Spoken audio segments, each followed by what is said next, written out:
May I ask a question? Yung ba China, meron silang coordinates? Oh. Yung 9 dash line nila?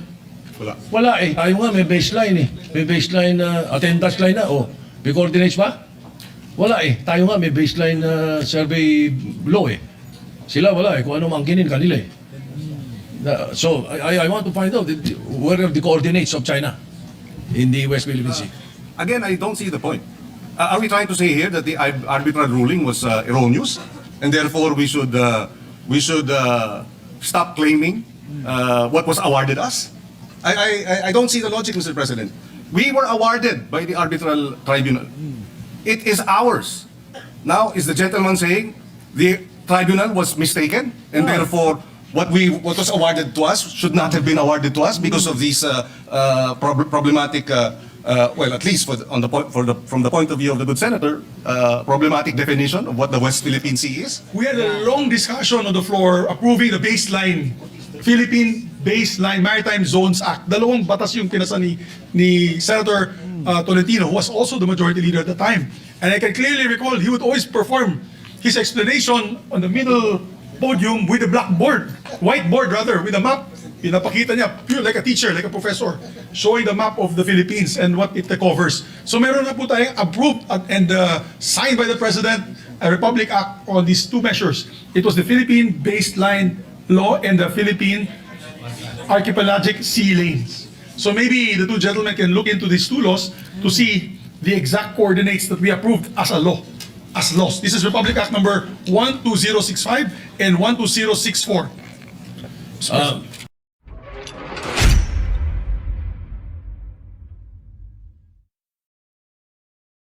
Ayo, what's up? Welcome back din sa ating channel dito sa Box TV.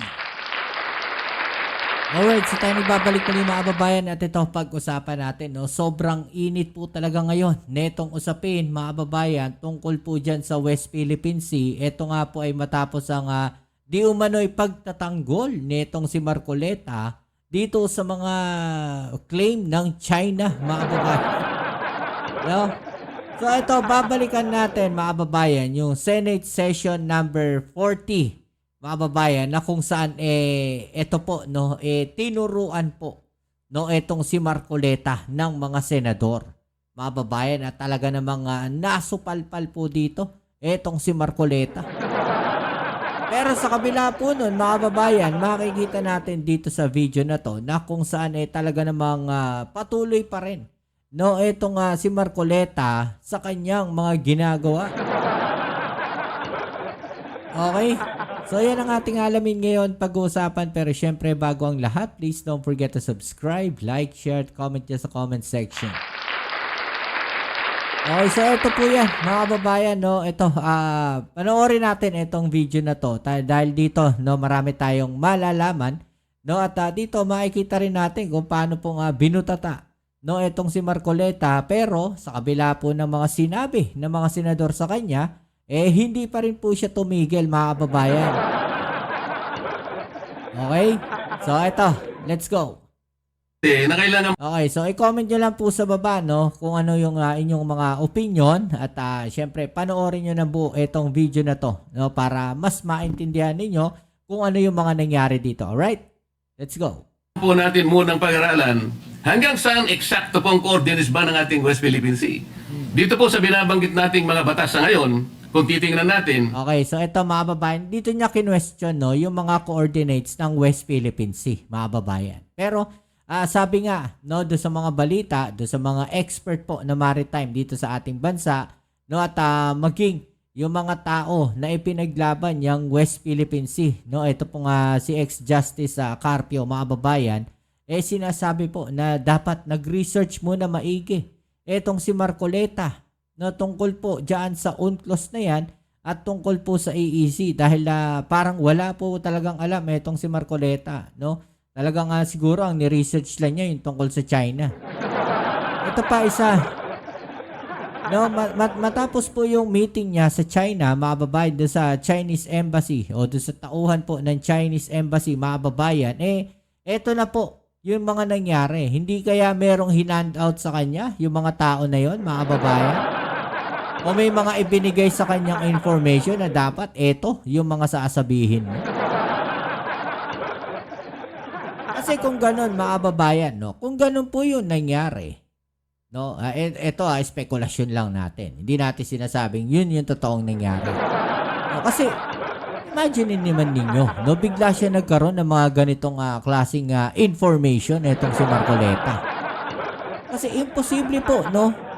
Imposible, mga babayan, kung siya po ay nag-research tungkol po dito, no, sa mga kiniklaim niya dyan, sa mga points na yan, di ba? Diyan sa West Philippine Sea, yung mga coordinates na yan sa West Philippine Sea, imposible namang hindi siya nag-research tungkol dun sa mga batas na meron o naka-apply diyan sa West Philippine Sea. Bakit hindi niya pinag-aralan muna maigi yung Philippine Maritime Law natin? Di ba? Ba't hindi niya muna pinag-aralan maigi yung pong UNCLOS, yung EEZ, bago siya nagsalita ng ganito? E di sana doon pa lang alam na niya.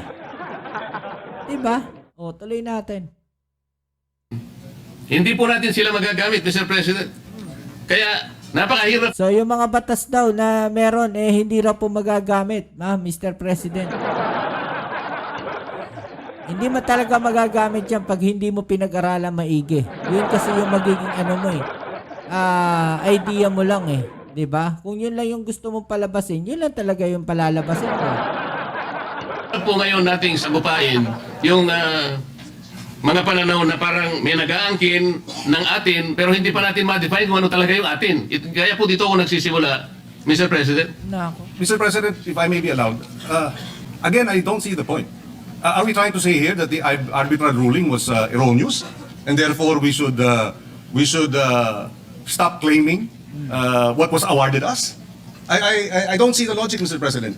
We were awarded by the arbitral tribunal. It is ours. Now, is the gentleman saying the tribunal was mistaken, and therefore what was awarded to us should not have been awarded to us because of these problematic, well, at least from the point of view of the good senator, problematic definition of what the West Philippine Sea is? Ayan, mga babayan. Dito makikita natin, no, yung parang naratibo na ginugulo, no, netong si Marcoleta. Kung ano yun talagang meron na tayo. 'Di ba? Which is yun din naman yung ginagawa ng China. Yung propaganda nila, mga babayan, naguluhin, no, yung isipan ng tao, lituhin tayo. No, lituhin yung mga mamamayan na walang alam sa ganito.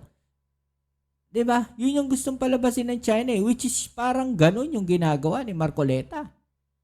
'Di ba? Dinadaan niya sa technical. Siyempre, yung mga tao, yung pala yun, wala palang ganito, wala palang ganyan.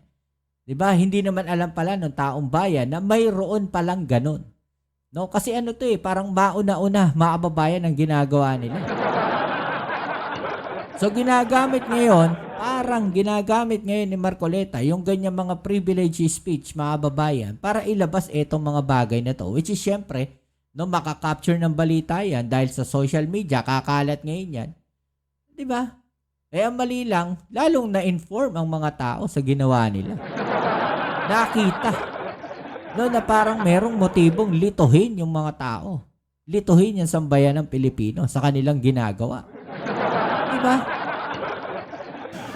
I beg to disagree, Mr. President. Besides, the arbitral ruling did not touch on the issues being raised today by the good senator. And even if it did, assuming it did, hypothetically, we were still awarded, and we were our claim and our rights were recognized, and China's rights were rejected. Are we saying here now, Mr. President, that we have to go back to the arbitral ruling, Exactly. to the tribunal, present a new definition of what constitutes West Philippine Sea, so that they can amend or they can set aside the award? Please, I would appreciate being clarified. Let me clarify, Mr. President. Are we getting the impression that the West Philippine Sea was awarded to us by the arbitral tribunal on a silver platter? Sinabi po niya kung nasaan yung ating mga coordinates? Well, Mr. President, Lahat tayo po ay merong entitlement sa 200... again, Mr. President, assuming that these have to be defined, I think we can define that by Philippine law. If assuming I'm without conceding that there is no definition, because we believe that it has been properly defined, and Ito, mga babayan. the maritime base. Oh, we were not in the Senate then, but Yeah, the big billboard. Mr. President, yeah, Mr. President. The majority leader With indulgence to those who were not with the permission here. of, of course, Yes, with the permission of the two gentlemen. Senators Pangilinan and Rodante Yes, for the indulgence of our colleagues who were not here at the 19th Congress, namely Senator Pangilinan, yourself, Sir Senate President Pro Tempore, the Senate President, and Senator Marcoleta. We had a long discussion on the floor approving the baseline, Philippine Baseline Maritime Zones Act. Dalawang batas yung kinasa ni Senator Tolentino, who was also the majority leader at the time. And I can clearly recall he would always perform his explanation on the middle podium with a blackboard, whiteboard rather, with a map.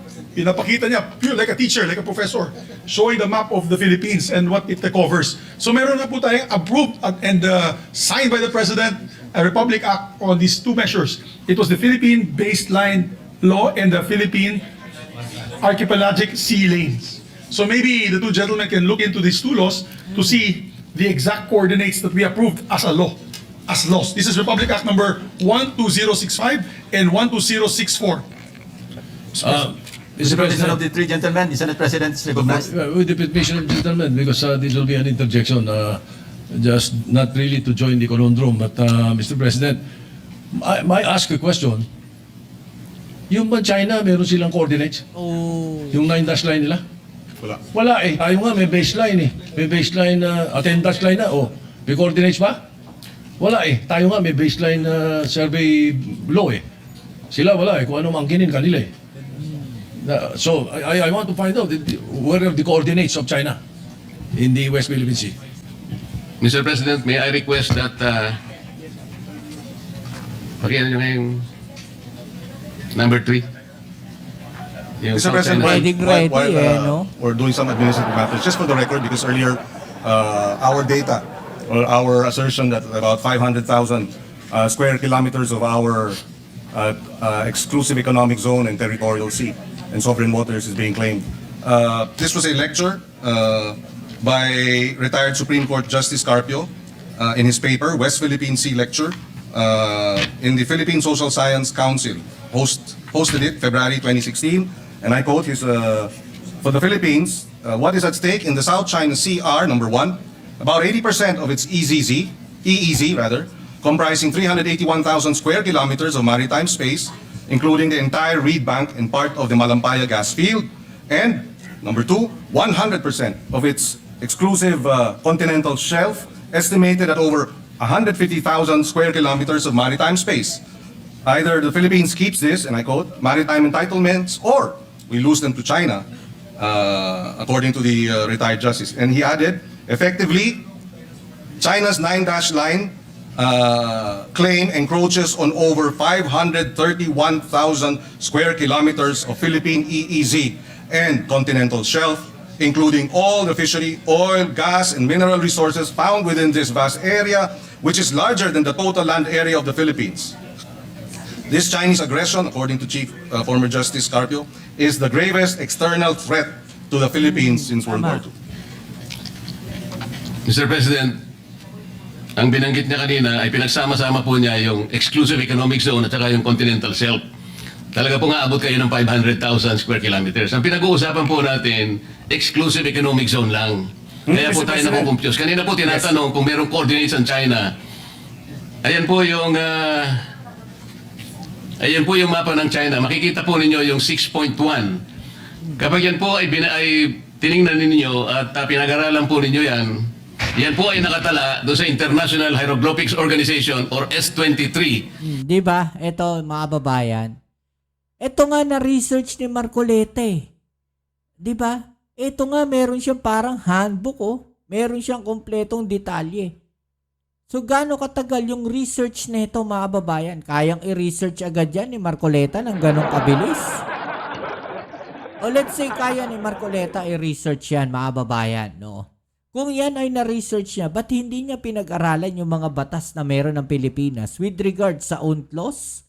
With regards doon sa maritime law ng Pilipinas? No? With regards doon sa EEZ? Ba't hindi siya nag-research? Kaya siya napapahiya eh. Kaya siya nabubutatan itong mga taong mas may alam, mga babayan, with regards doon sa mga boundaries natin. Boundaries sa iizi ng Pilipinas, 'di ba? No? So kung ano yung mga sakop natin, 'di ba? Kaya napapahiya to si Marcoleta, kaya siya sinusupalpal ng mga tao. 'Di ba mga kababayan, ng mga senador? 'Di ba? Kasi hindi niya ni-research yung mga bagay ata na yun. Mas nakafocus siya dito sa mga bagay na to tungkol po doon sa mga property ng China. Na kung titignan ninyo mga kababayan, dito sa mapa na pinapakita niya, halos nakadikit na. No, doon sa mga isla na meron tayo. Nakadikit na sa Palawan, nakadikit na dito sa may Zambales area. Oh, ayan, halos pati nga yung Batanes, sinakop na ng China, oh. Kung ito po yung sinasabi o binigay ng China, mababay na sinasabing may coordinates daw, aba matindi ang China. Property nila nakadikit na doon sa atin. Nasaan na yung iizi ng Pilipinas? No, nasaan na yung continental shelves natin? Di ba? Hindi ko maintindihan dito kay Marcoleta kung bakit ganyan siya. No, magdepensa dito sa kiniklaim ng China na South China Sea. No, walang pinagkaiba yan mga babayan doon sa mga taong sinasakop, no, yung kalupaan mo, tapos sasabihin sa akin yan. No, hindi sa iyan. O asan yung property mo? Ayan, no, may coordinates ako. Ang tanong mga babayan, yan ba ay kinilala ng UNCLOS? Hindi naman, di ba? Oh, ay nako, Marcoleta, ewan ko sa'yo. O ano masasabi niyo dyan mga babae, no? I-comment sa ibaba niyo mga opinion at atin yung pag-usapan. Alright? So yan muli, kita tayo sa ating next video upload. Ito muli ang inyong Kuya Mobs, it's Mobs TV. Peace. Amen.